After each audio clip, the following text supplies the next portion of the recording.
ಸಮಸ್ಯೆ ಆಗುತ್ತೆ. ಏನು ಮಾಡೋದು ಇವಾಗ? ಪೆಟ್ರೋಲ್ ಇಲ್ಲದೆ ಗಾಡಿಯೂ ಓಡ್ಸೋಕ್ಕಾಗಲ್ಲ. ಇವಾಗ ಕೆಲ್ಸಕ್ಕೆ ಹೋಗಬೇಕು, ಏನು ಮಾಡೋದು? ಇವಾಗ ದುಡ್ಡು ಇರೋರು ಏನೋ ಅಡ್ಜಸ್ಟ್ ಮಾಡ್ಕೊಳ್ತಾರೆ. ನಮ್ಮಂಥವ್ರು ಕೂಲಿ ಕೆಲಸ ಮಾಡೋರು ಹೆಂಗೆ? ಏನು ಮಾಡೋಕ್ಕಾಗತ್ತೆ? ಇವಾಗ ಒಂದು ದಿವಸ ಕೂಲಿ ಕೆಲ್ಸಕ್ಕೆ ಮಾಡಿದ್ರೇ ನಮ್ಮ ಪೇಮೆಂಟು. ಅದಕ್ಕೋಸ್ಕರ ನಾವು ಪೆಟ್ರೋಲ್ ಹಾಕಲೇಬೇಕಲ್ಲ. ಏನೋ ಹತ್ರ ಆದರೆ ಮಾಡ್ಬೋದು, ನಡ್ಕೊಂಡು ಹೋಗಿ ಕೆಲಸ ಮಾಡ್ಕೋಬೋದು. ದೂರ ಆದರೆ ಹೋಗೋಕ್ಕಾಗಲ್ಲ. ಗಾಡಿ ಇದ್ದರೆ ಪೆಟ್ರೋಲ್ ಹಾಕಲೇಬೇಕು. ಏನು ಮಾಡೋದು? ಏನೇ ಜಾಸ್ತಿ ಮಾಡಿದ್ರು ಪೆಟ್ರೋಲ್ ಹಾಕಲೇಬೇಕಲ್ಲ, ಇಲ್ಲಾಂದರೆ ಆಗಲ್ಲ. ಗಾಡಿ ಓಡಲ್ವಲ್ಲ, ಹಾಕಲೇಬೇಕು ಪೆಟ್ರೋಲ್. ಮುರುಗನ್ ಅಂತ ಕೂಡ ಕರೆ ಕೊಟ್ಟಿದ್ದಾರೆ, ಎಲ್ಲರೂ ವರ್ಕ್ ಫ್ರಮ್ ಹೋಮ್ ಮಾಡ್ಕೊಳ್ಳಿ. ಆಮೇಲೆ ಇವಾಗ ಗೋಲ್ಡ್ ರೇಟ್ ಇವತ್ತು ಕೂಡ ಜಾಸ್ತಿ ಆಗಿದೆ. ಏನು ಹೇಳ್ತೀರಿ? ಏನೇ ಸಿಚುವೇಶನ್ ಇದ್ದರೆ ನಮ್ಮ ಬದುಕಬೇಕು. ರಾಜಕೀಯದಲ್ಲಿ ಏನಾಗುತ್ತೆ ಅದಕ್ಕೆ ನಮಗೇನು ಸಂಬಂಧ ಇಲ್ಲ. We have to do our due diligence ಅಷ್ಟೇ. ಜಾಸ್ತಿ ಆದರೆ ಕಟ್ಟಬೇಕು, ಕಟ್ಟದಿದ್ದರೆ ಪೆಟ್ರೋಲ್ ಫ್ರೀಯಾಗಿ ಕೊಡ್ತಾರೆ. ಇಲ್ಲ ಈ ಸರ್ಕಾರ ಆಗಲಿ ಯಾರ ಸರ್ಕಾರ ಆಗಲಿ, that's our life. Gold rate ಮತ್ತೆ ಜಾಸ್ತಿ ಆಗಿದೆ. ಮೋದಿಯವರು ಹೇಳಿದ್ದಾರೆ ಪರ್ಚೇಸ್ ಮಾಡಬೇಡಿ ಗೋಲ್ಡ್ ಅಂತ. ಸೊ ಅದೇ ರೀತಿ ಪೆಟ್ರೋಲು ಡೀಸೆಲ್ ಜಾಸ್ತಿ ಅಲ್ಲ, ಅವ್ರು ಗೋಲ್ಡ್ ಪರ್ಚೇಸ್ ಮಾಡಬೇಡಿ ಅಂತಿಲ್ಲ.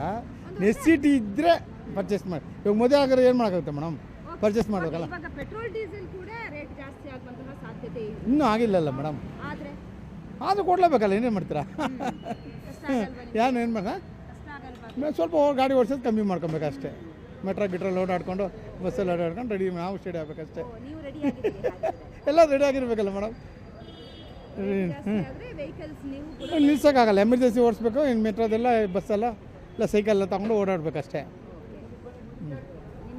ಭಕ್ತಾವತ್ಸಲ ಅಂತ ದಯವಿಟ್ಟು ಅದ್ರ ಬಗ್ಗೆ ಇವತ್ತಾಗಲಿ ಮುಂದೆ ಸಾರಿ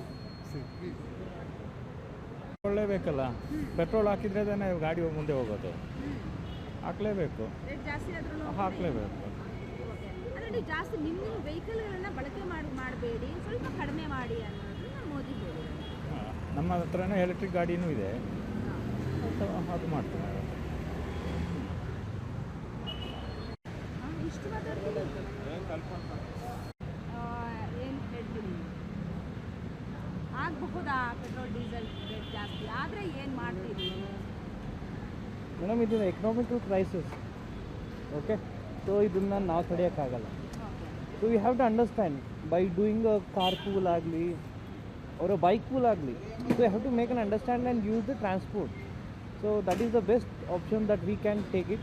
And obviously ನಿಮಗೂ ಗೊತ್ತು that this PM has told that ನಾವು ಸ್ವಲ್ಪ ಪಬ್ಲಿಕ್ ಟ್ರಾನ್ಸ್ಪೋರ್ಟ್ ಜಾಸ್ತಿ ಯೂಸ್ ಮಾಡಬೇಕು. ಅಂದರೆ rather than using the cars, so I suggest do the carpool at least, or take a cab or a public transport. ನಮ್ಮ ಬೆಂಗಳೂರಲ್ಲಿ ಏನು ಕಮ್ಮಿ ಇಲ್ಲ ಪಬ್ಲಿಕ್ ಟ್ರಾನ್ಸ್ಪೋರ್ಟ್ಗೆ, so that's the best option. So yes, we have to accept it. And yes, ಜಾಸ್ತಿ ಆದ್ರೂ ಕೂಡ we have to some of the fine time it will get again down. So government knows what we can do. Thank you. Karthik. ಮೋದಿಯವರು ಹೇಳಿದರೆ public ಟ್ರಾನ್ಸ್ಪೋರ್ಟ್ನ ಬಳಸಿ ಅಂತ ಹೇಳಿದ್ದಾರೆ. ಏನು ಮಾಡೋಕ್ಕಾಗುತ್ತೆ ಮೇಡಮ್? ನಾವೆಲ್ಲ ಮಿಡ್ಲ್ ಕ್ಲಾಸ್ ಫ್ಯಾಮಿಲೀಸು, ಎಲ್ಲ ಡಿಪೆಂಡೆಂಟು. ನಾವು ಕೆಲಸ ಮಾಡಿದ್ರೇ ಜೀವನ, ಇಲ್ಲಾಂದರೆ ಇಲ್ಲ. ಹಂಗಂತ ಇವಾಗ ನಮ್ಮ ಕೆಲಸ ಇರೋ ವರ್ಕ್ ಪ್ಲೇಸ್ ಇರೋದು ಕೋರಮಂಗಲ. ಅಲ್ಲಿಗೆ ನಾವು ಪಬ್ಲಿಕ್ ಟ್ರಾನ್ಸ್ಪೋರ್ಟೇಷನ್ ಮಾಡಬೇಕಂದ್ರೆ ತುಂಬ ಸಮಯ ತೊಗೊಳುತ್ತೆ. ಸೊ ಅದರಿಂದ ಟೂ ವೀಲರ್ ಡಿಪೆಂಡೆಂಟ್ ಆಗಿರ್ತೀವಿ. ಪೆಟ್ರೋಲ್ 100 ಅಲ್ಲ 200 ರೂಪಾಯಿ ಆದರೂ ನಾವು ಹೋಗಲೇಬೇಕು. ಸೊ ಕೈ ಕೆಸರಾದರೆ ಬಾಯಿ ಮೊಸರು ಅನ್ನೋ ಕಾನ್ಸೆಪ್ಟ್ ಮೇಲೆ ನಮ್ಮ ಜೀವನ ನಡೀತಾ ಇದೆ. ಏನೂ ಮಾಡೋಕ್ಕಾಗಲ್ಲ. ರವಿಕುಮಾರ್ ಅಂತ. ಎಲ್ಲವೇ ಜಾಸ್ತಿ ಮಾಡ್ತಾ ಇದ್ದಾರೆ. ಪೆಟ್ರೋಲ್ ಎಲ್ಲ ಡ್ರಿಂಕ್ಸಿಂದ ಊಟದಿಂದ ಎಲ್ಲವೇ ಜಾಸ್ತಿ ಇದೆ. ಏನು ಮಾಡೋಕ್ಕಾಗುತ್ತೆ? ಏನು ಮಾಡೋಕ್ಕಾಗ್ತಲ್ಲ. ಅದು ಹಾಕಲೇಬೇಕಲ್ಲ ಗಾಡಿಗೆ.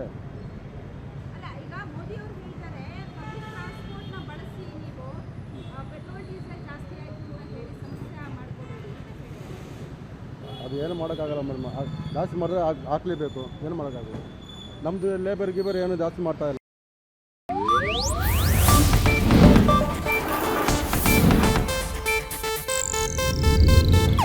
ಇದು ಏಷ್ಯಾನೆಟ್ ನ್ಯೂಸ್ ನೆಟ್ವರ್ಕ್ ಪ್ರಸ್ತುತಿ.